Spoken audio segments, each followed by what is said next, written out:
Hola a todas, bienvenidas a esta primera charla que hemos preparado para ustedes a través del GAL Lactancia Colina. Mi nombre es María José Zagardía, soy mamá, matrona, asesora de lactancia materna y también facilitadora de este grupo de apoyo. En esta instancia hemos titulado esta presentación Preparando mi lactancia desde la gestación. ¿Qué necesito realmente? A raíz de múltiples consultas de ustedes que tienen que ver con la preparación del proceso de amamantamiento desde el embarazo. Quiero invitarlas a que este taller o charla lo puedan ver junto a sus familias, sus parejas, para hacerlos parte también de este proceso y adquirir herramientas.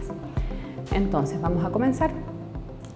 Probablemente ustedes se encuentran en este periodo de gestación, de embarazo, experimentando múltiples cambios, ¿verdad? Están cambiando sus mamas, cambia la sensación de equilibrio en el cuerpo. Muchas personas comienzan a aportarles información sugiriendo cómo enfrentar este proceso. Lo cierto es que muchas de las herramientas que puedan adquirir en esta etapa van a ayudar a resolver de mejor manera las dificultades que tengan en su puerperio y su posparto. En la maternidad en general, porque la maternidad en sí es un constructo social, es algo que se ve influenciado por los mensajes que nos llegan a través de la cultura y de la gente, de nuestros vecinos, de nuestras amigas y de los círculos que nosotras enfrentamos. Y para preparar este proceso de embarazo, parto y posparto, culturalmente estamos acostumbrados a comprar cosas, ¿cierto? Comienza la preparación del baby shower a raíz de la noticia de este embarazo. Ahora se prepara el sex reveal, que es una moda, ¿cierto?, que llegó para quedarse a través de esta ceremonia familiar muchas veces. Se prepara el dormitorio, se compra una cuna con leche, una cama bonita, una cama grande que esperamos utilizar durante un largo tiempo. El bolso de parto empieza a ser una prioridad a través del tiempo, ¿cierto?, y en el tercer trimestre ya debiera estar listo. Y, ¿por qué no la sesión de fotos? La sesión de fotos prenatal y la sesión de fotos cuando nace tu hijo. La pregunta que quiero plantearles el día de hoy es, no cuestionando si ustedes quieren, por supuesto quieren hacerlo, es ¿realmente necesito todo esto? ¿Cuál es el motivo de esta pregunta? De que habitualmente son influencias socioculturales y probablemente no nos van a ayudar a enfrentar el proceso de lactancia. La segunda pregunta es, ¿cuándo nos preparamos para este proceso de lactancia y amamantamiento? Porque parece ser que no es tan relevante prepararnos con información y probablemente tener mejores herramientas para abordar las dificultades. Y amamantar es un proceso sociocultural. La maternidad, como les decía, es algo social. Por lo tanto, nos llegan mensajes de todas partes y empieza a funcionar un oído que debe aprender a ser selectivo, porque nos sugieren, dale agua, ¿cierto? Dale esta papilla por si acaso, hazlo de esta u otra manera. Pero lo cierto es que la maternidad es un proceso muy mamífero, muy de piel, muy de contacto y que tiene que ver mucho con lo instintivo, con los cambios a nivel cerebral que experimentamos las mujeres cuando nos enfrentamos a esta etapa y tiene mucho de emocional también. Por lo tanto, muchas de las decisiones que tomamos como mujeres obedecen a lo que en términos coloquiales decimos siempre. El estómago llama al instinto y desde ese punto de vista podemos tomar decisiones también. No todo lo que nos dicen muchas veces es algo positivo, es algo que realmente está avalado por la ciencia y va a ser favorable para ti y para tu hijo.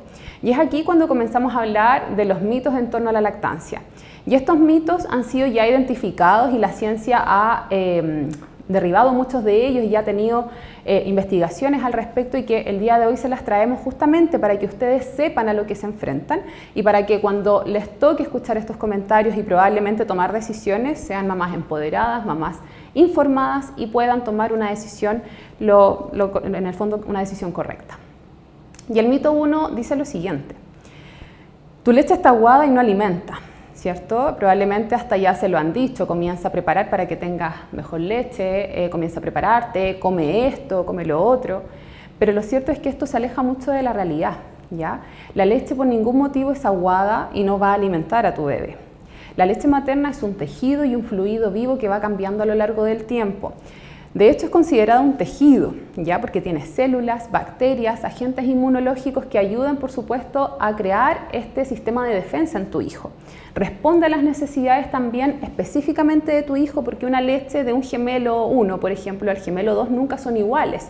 Probablemente uno va a necesitar más agua, otro más proteínas, y así el organismo de la madre va respondiendo a las necesidades de cada uno de manera independiente. Y también es importante saber que la leche materna atraviesa por etapas. Inicialmente, cuando nuestros hijos nacen, tiene una etapa que se llama de calostro, que es un fluido más denso, espeso y rico en muchas defensas. Por lo tanto, siempre se cuestiona si esto hay que botarlo y lo vamos a ver en unas próximas diapositivas, pero el calostro por ningún motivo se debe desechar o eliminar, y no porque tenga esta coloración que es más bien naranjada, ¿cierto? Se debe eliminar. Por supuesto que es súper importante que tú se lo administres a tu bebé. Luego, cuando ocurre la bajada de la leche entre las 48 a 72 horas posteriores, aparece la leche de transición, que es mucho más rica en carbohidratos y aporta energía a tu guagua, y ya pierde esta coloración anaranjada. No por eso es más aguada y no va a alimentar. Bien. Y la leche madura aparece entre los próximos 10 a 14 días ya siendo un tejido mucho más denso y rico en grasas y proteínas para generar una nutrición adecuada en tu bebé. Entendiendo esto, por supuesto que no es cuestionable ni al ojo de cualquier persona y ni siquiera en un microscopio óptico, nadie pudiera, por ejemplo, decir esta leche es mejor que esta, porque todas las leches son perfectas y de calidad para cada uno de los hijos de las madres que se pudieran estudiar a nivel mundial. Por lo tanto, tu leche siempre va a ser eficiente, tu leche siempre va a ser de calidad y no va a haber problema en que tú la puedas visualizar de color más blanquecino o, como coloquialmente se dice, que es más aguada. Así que este mito, por supuesto, que es falso. El segundo mito que traemos el día de hoy es el calostro es necesario botarlo porque no alimenta, y tiene mucho que ver con lo que hablábamos anteriormente. Como pueden ver en la imagen, ¿cierto? Se aprecia un líquido que es más bien escaso, anaranjado, espeso, de alta densidad y de muy poquito volumen. Por lo tanto, es muy normal que tú durante los primeros 2 a 3 días tengas un líquido escaso a través de tus mamas y te vas a cuestionar ¿qué está pasando? ¿Por qué no tengo tanta leche? Y no es que tengas tanta leche, es que tu leche materna está atravesando esta etapa calostral y es considerado un oro líquido. ¿Un oro líquido por qué? Porque en el fondo tenemos muchas proteínas que son inmunoglobulinas que activan el sistema de defensa de tu bebé, colonizan el intestino y por supuesto que permiten que tenga un sistema inmunológico más poderoso, más fuerte. Es considerada también la primera vacuna, ¿ya? ¿Por qué la primera vacuna? Porque sabemos que le colocan una cuando nacen, pero en el sentido muy informal, ¿cierto? Al consumir este líquido, este calostro, por supuesto que va a ser una lluvia de defensas para el organismo de tu bebé. Por lo tanto, jamás lo botes. De hecho, es importante que busques ayuda para poder obtenerlo desde tu pecho si tienes una separación con tu bebé. Si tu bebé nace y algo ocurre y quedan hospitalizados, es súper importante que puedas pedir ayuda al equipo de salud en tu hospital o la clínica donde van a nacer y puedas obtenerlo a través de una cucharita o de una jeringa para aportarlo a tu bebé directamente a su boca, por ejemplo. Ahora vamos a entrar de lleno en lo que tiene que ver un poco con la libre demanda, porque muchos nos dicen que hay que darle al bebé y a la guagua cada 3 horas 10 minutos por lado como si funcionáramos como un reloj, ¿ya? Y mucho de lo que se dice sobre esto tiene que ver con la instauración de la cultura del biberón. Cuando en los años 60 aparece la fórmula láctea y el biberón, se comienza a decir a las madres que la leche por el tarro, ¿cierto?, se debía dar por biberón cada cierto tiempo para ordenar y esquematizar una estructura de alimentación en el niño, ¿cierto?, que fuera por horarios, por dosis y a través de este biberón. Y se adopta la misma indicación en el pecho materno, ¿ya? Pero ¿qué pasa si yo les dijera ahora? Cómanse este plato de fideos en 5 minutos y a las 2 horas vuelvan a comer y comiéramos de esa forma. Por supuesto que no es algo fisiológico, algo natural y está súper estudiado y entendido que solo el niño sabe, o la niña, el recién nacido, sabe cuándo queda satisfecho y muestra señales de saciedad y es súper importante que coma y se alimente cuando lo requiera, ¿ya? Por lo tanto, negar una toma si no se han cumplido las 3 horas y que tu bebé pida las 2 horas no es ningún pecado y no es necesario que estés mirando el reloj cuando lo alimentes, ¿ya? Eso muchas veces puede generar ansiedad y puede generar cuestionamientos y comenzar a escuchar además estos mensajes que te dicen que tu leche es aguada, por supuesto que te hace dudar, ¿ya? ¿Qué es lo importante? Obedecer a las señales precoces de hambre de tu bebé. Cuando comienza a colocarse la manito en la nariz o la boca, empieza con un reflejo de búsqueda, a abrir su boca, es probablemente porque necesita estar en contacto con el pecho, ¿ya? Y cuando lo suelta espontáneamente, por supuesto que esa toma terminó, ¿bien? Por lo tanto, dar con tiempo y cada 3 horas no es un esquema indicado para la lactancia materna. Ahora, Este mito tiene que ver un poco con los aportes que nos sugieren siempre las abuelitas, ¿cierto? Que en el verano hace mucho calor o que probablemente tu leche está muy espesa. Lo mismo en relación a la evolución de la leche materna. Cuando tengas sed, dale agua. Ahora bien, es súper importante entender que la leche materna cuenta con un más de 80% de composición de agua, ¿ya? Pero ¿qué pasa si nosotros aportamos agua en recién nacido? De partida, la capacidad gástrica, el tamaño de su guatita, probablemente es muy pequeño. Recién al mes de vida es del tamaño de un huevo. Entonces, si yo le aporto 60 o 90 cc de agua, esa guatita va a quedar llena de agua y en primer lugar no va a tener hambre para comer leche.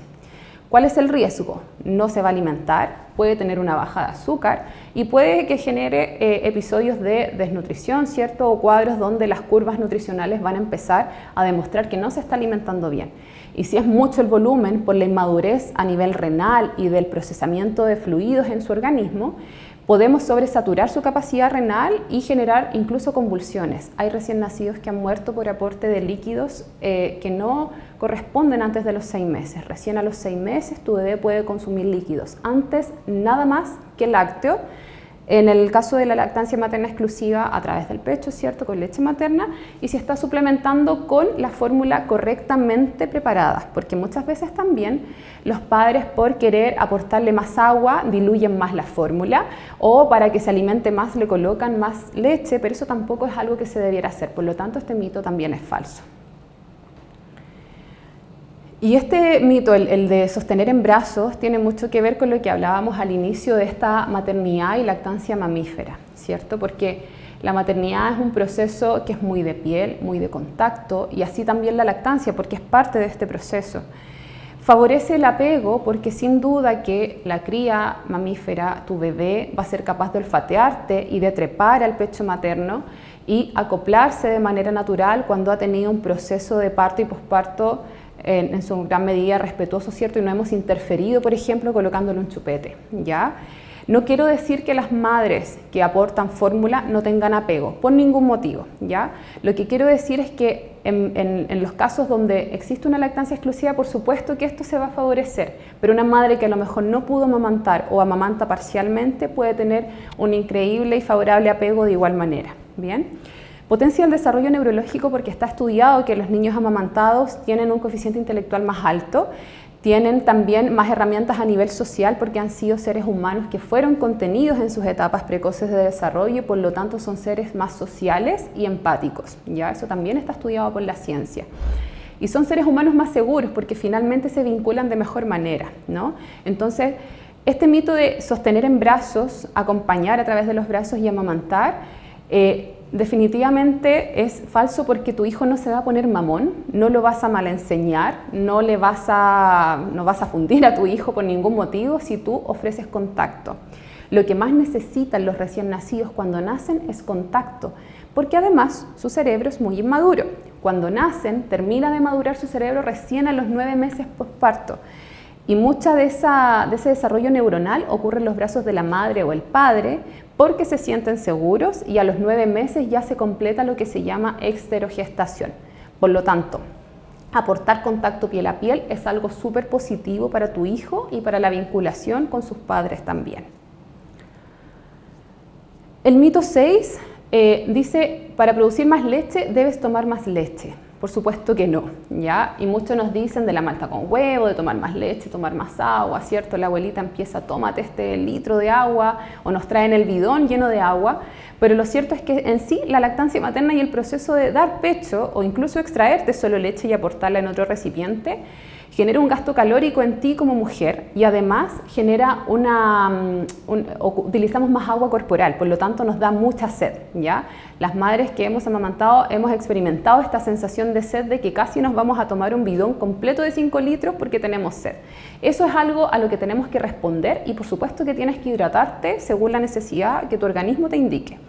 No por eso te tienes que obligar a tomar más agua o tomar más leche, ¿ya? ¿Por qué? Porque la forma en que tu organismo responde a la producción de leche tiene que ver con el estímulo. La lactancia materna funciona como una fábrica. Entonces, cuando tú permites que tu hijo succione y succione de manera constante, tu pecho fabrica y fabrica leche. ¿Qué pasa cuando tu hijo no succiona o pasa mucho rato y no lo alimentamos o pasa mucho tiempo y no nos extraemos leche? tu cuerpo empieza a responder diciendo, ok, como no hay estímulo, no vamos a fabricar tanta leche. Y ahí es cuando comienza la disminución de la producción láctea. Entonces la clave es la siguiente: succión, succión y estímulo y succión. No hay más, no hay nada que yo les pueda decir, tómese esto y efectivamente va a producir más leche. Hay medicamentos que se han estudiado y que ayudan en condiciones ya muy severas, donde la lactancia a lo mejor está a punto de perderse, donde muchas veces ayudamos con un medicamento. Pero si no hay una succión o un estímulo con extractor activo, ese medicamento no sirve de nada. Así que por supuesto que es falso, y la idea es que siempre sepas que tu lactancia va a seguir a flote y va a seguir en pie mientras estimule el pecho tu hijo.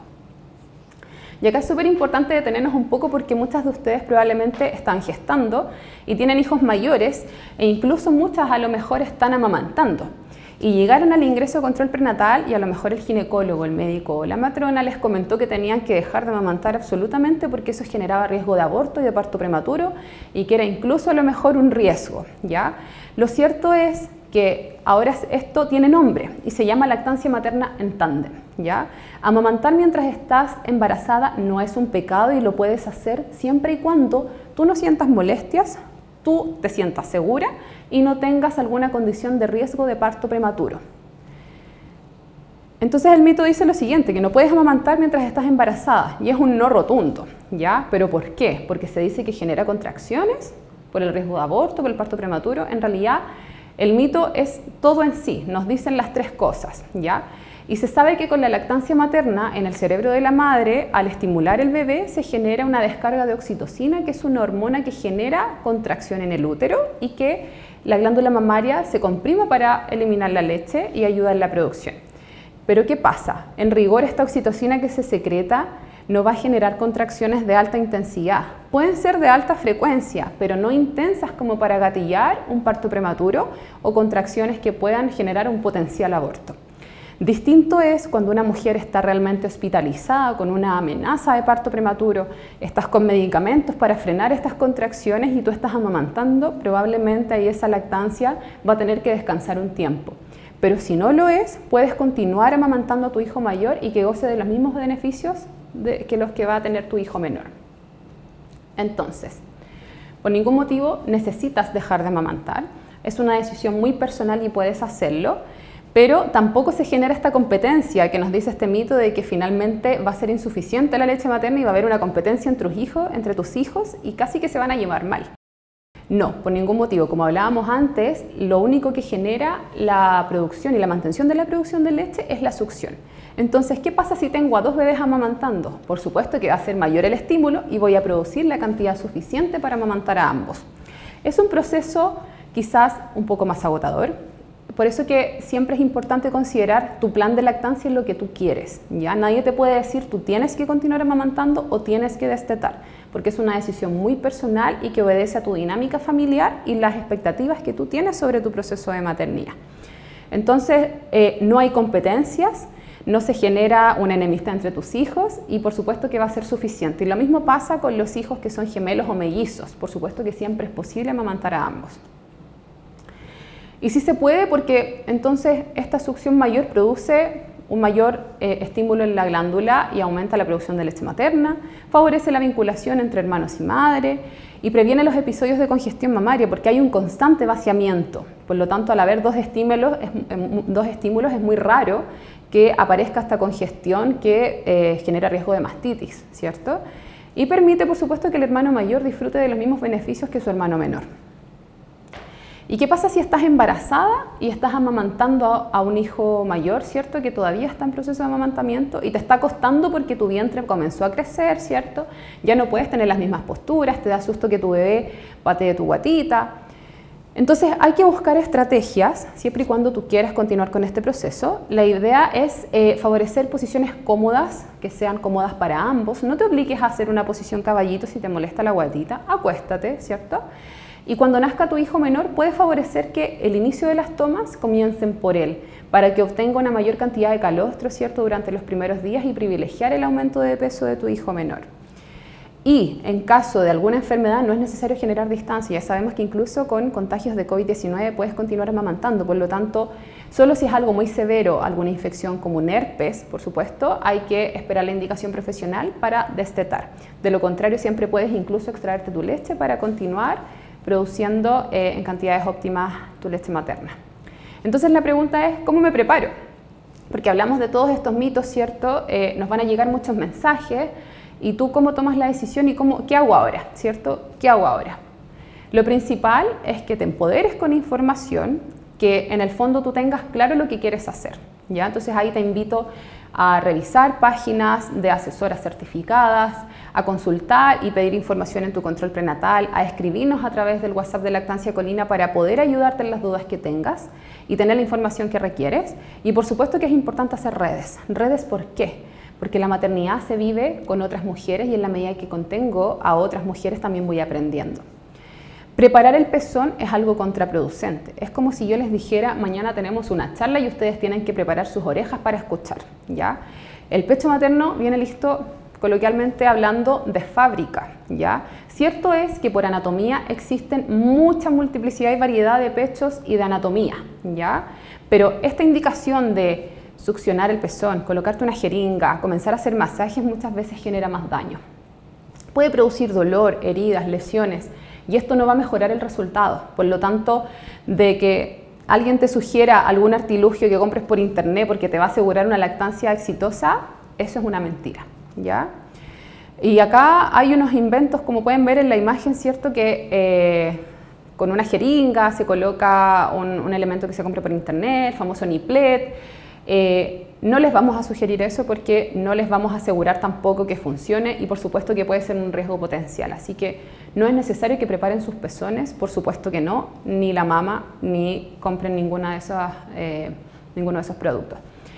Hacer masajes tampoco cambia el resultado porque la glándula mamaria es un tejido que a través del areola y pezón hay un tejido eréctil y ese tejido eréctil aumenta 3 veces su tamaño en la boca del recién nacido cuando está estimulando para vaciar el pecho.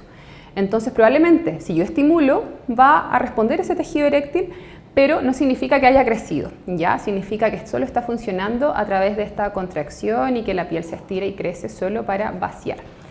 Y anatómicamente hablando, si nosotros miramos en internet y aparece una glándula mamaria quizás perfecta, voluminosa, rosada, pero en anatomía incluso hay mamas que tienen pelitos en la areola, hay mamas que son más descendidas, hay mamas que son un poco más hacia arriba, hacia afuera y tienen un ángulo súper particular. Por lo tanto, yo las invito también a que miren sus mamas en un espejo y vean cómo es su anatomía, ¿ya? Ahora, si ustedes evidencian durante el embarazo que tienen un pezón invertido o un pezón corto, es solo una variación anatómica. Es importante entender que hay diversidad de anatomías de areolas y pezones, por lo tanto, partiendo desde eso, nada significa un riesgo solo si tuvieras un pezón invertido total, ¿ya? Y eso tiene que evaluarse en un control prenatal o a través de una asesoría de lactancia que pueden solicitar con nosotras. El acople del pecho, o sea, el acople al pecho con tu hijo se genera solo a través de la areola, abriendo bien la boca, como ven en la imagen, ¿cierto? Esto no es una especie de mordiscón que da el bebé solo en el pezón. Por lo tanto, no porque no tengas pezón significa que no vas a poder amamantar, ¿ya? Y tampoco necesitas mutilarlo ni prepararlo para que esto sea de mejor manera enfrentado. Lo que hay que hacer es saber cómo superar las dificultades. Probablemente vas a necesitar posturas que favorezcan un acople más profundo, la posición biológica. Eso lo podemos ir conversando. Pero el acople no ocurre en el pezón porque no somos pezoníferos, somos mamíferos. ¿Bien? Y ahora, en torno a cómo se produce la leche, ya hablamos que es como una fábrica y obedece, ¿cierto?, a la demanda. Cuando vamos a una panadería, el panadero produce más pan porque la gente compra. Si la gente no compra pan, queda el pan añejo ahí y no se fabrica más, ¿ya? Entonces es importante entender este mensaje porque finalmente te van a comenzar a llegar estos mensajes. Vuelvo a insistir, la mamá te va a decir que no tuvo buena leche y que tú no te tienes que sorprender porque te va a pasar lo mismo. La amiga te va a salir con la libre demanda modificada y te va a decir que solo son 15 minutos. El pediatra te va a ofrecer este biberoncito de refuerzo porque está llorando y porque finalmente tenemos que reforzar. Ojo, el llanto en el recién nacido es una forma de, en el fondo, es su lenguaje, ¿ya? Y nosotros socialmente, los adultos incluso, estamos acostumbrados a que si alguien llora, le damos comida, le damos un chocolate y con las guaguas hacemos lo mismo. Un bebé que llora muchas veces tiene calor, necesita contacto, necesita piel y necesita olfatear a su mamá. No necesariamente significa hambre. Por supuesto que tenemos que intentar acoplarlo si vemos que está inquieto, pero no porque llore o no porque a lo mejor esté inquieto necesita inmediatamente un relleno y significa que tú lo estás haciendo mal. Por supuesto que no. Y la vecina también te va a decir que no le des antes de las 3 horas, que queda con hambre, empiezan a cuestionarte desde todas las veredas, ¿cierto? La suegra sale con que todos sus hijos fueron alimentados con fórmula y fueron sanos, en fin. Por supuesto que la decisión es muy personal, pero ya sabes que estas ideas son erradas y que finalmente tú, manejando la información correcta, puedes tomar una buena decisión. Entonces, si preparamos el bolso del parto, vamos a preparar el bolso de la lactancia empoderándote, haciendo redes y, por supuesto, que informándote, leyendo, haciendo talleres, viendo videos y, por supuesto, que es importante que estés viendo esta charla porque te va a dar herramientas para también estar más empoderada. ¿Y por qué lo de generar redes? Y acá hago el paréntesis, es tan importante porque las mujeres, cuando vemos a otras mujeres maternar, también aprendemos. Cuando una mujer nos ayuda, nos sentimos contenidas. Y a lo largo de la historia eso ha sido así. Las mujeres vivían habitualmente con sus familias extendidas, con la mamá, con la abuelita, la suegra, y todas las mujeres acudían a ayudar a esta madre que está aprendiendo y que en el fondo necesita apoyo. Pero muchas veces ahora, en el contexto social en el que estamos, muchas mujeres viven alejadas de sus familias, no tienen redes de apoyo y muchas de ellas también en contextos incluso de pandemia tuvieron que encerrarse en sus casas y sin tener a nadie más. Entonces, por eso es tan importante que hagamos tribu, que nos acompañemos con otras mujeres y aprendamos para tener más herramientas. Y aprovecho de traerles esta información porque si están gestando, pueden durante el control prenatal solicitar derivación a los talleres prenatales del Chile Crece Contigo. Uno de ellos habla de lactancia y trabajo de parto, que es el 4º taller, pero tenemos 3 talleres antes donde van a poder aprender sobre apego, sobre los cambios del embarazo y profundizar en aquellos aspectos que ustedes necesiten con la matrona que ejecuta estos talleres, así que las invito a que pidan su hora saliendo del próximo control prenatal para poder participar. Otra pregunta importante que habitualmente nos mencionan es, claro, tengo un hijo mayor y no lo puedo amamantar, entonces ahora tampoco puedo. Y por supuesto que eso no es un no rotundo. Cada experiencia de maternidad es muy distinta. Probablemente a lo mejor tu hijo anterior tenía un frenillo corto, a lo mejor realmente pasaste por un brote de crecimiento y no sabías que era un brote de crecimiento, ¿ya? Pero ¿qué podemos hacer si nos preparamos bien ahora? Ahora veamos las cosas desde otra perspectiva, con más información y muy empoderadas. Ya sé que, por ejemplo, si tengo una emergencia en el parto, voy a contarle a mi pareja esta información también, si es que no está viendo esta charla, y voy a contarle a la matrona apenas llegue al hospital que si pasa algo yo me quiero extraer el calostro. Entonces te pueden ayudar a extraer el calostro. Incluso llevando una jeringa es posible que con la mano puedas extraerlo. Y si llegan a separarse y tener una estadía prolongada en el hospital, en las neonatologías siempre hay un banco de leche y una unidad de lactario donde una matrona también te puede ayudar con un extractor que tiene que ser con tu talla, ¿cierto? Y te ayuda a manipularlo para que puedas extraer la leche y mantener esa producción que hablábamos que es tan importante. Que el control posparto ojalá lo tengas de forma precoz, ya siempre los controles prenatales al 3er trimestre te indican que hay un número de teléfono al que puedes llamar y debes inscribir a tu hijo de forma precoz para tener este control y eso es súper importante.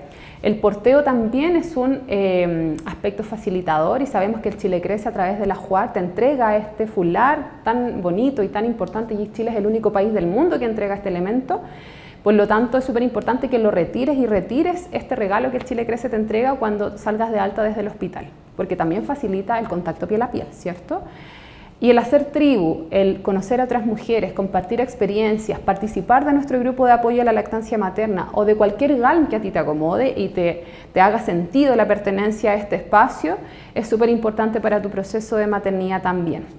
Así que también es algo que puede ayudar, por supuesto, a tu lactancia y a tu maternidad. Entonces hablemos del plan de lactancia. La lactancia, tú quieres que sea una lactancia exclusiva, quieres amamantar a lo mejor solo por un año, a lo mejor tienes que llegar a trabajar muy pronto o a los 6 meses quieres destetar o quieres hacer un banco de leche. Yo te invito a que comiences a cuestionarte qué sensaciones te genera amamantar, cuáles son las expectativas que tú tienes y en realidad quiero amamantar y quiero a lo mejor suplementar, quién me va a apoyar en este proceso, en fin. Y es súper importante entender que la lactancia, no existe la lactancia exitosa. No hay una lactancia exitosa porque cada lactancia es distinta. A lo mejor para una mujer que no pudo amamantar antes y ahora pudo dar una lactancia mixta, eso es exitoso. Si a lo mejor tú diste por 1 año y ahora quieres dar por 6 meses porque quieres entrar a trabajar y es importante para ti, eso también es exitoso. Así que no sientas que te están midiendo con a lo mejor una escala de éxito en los controles, porque eso no es así. Te doy las gracias por haber participado de este espacio. Te dejamos el número del grupo de apoyo Lactancia Materna, Lactancia Colina, y te invito a participar para que puedas obtener herramientas y sentirte acompañada en este proceso. Muchas gracias.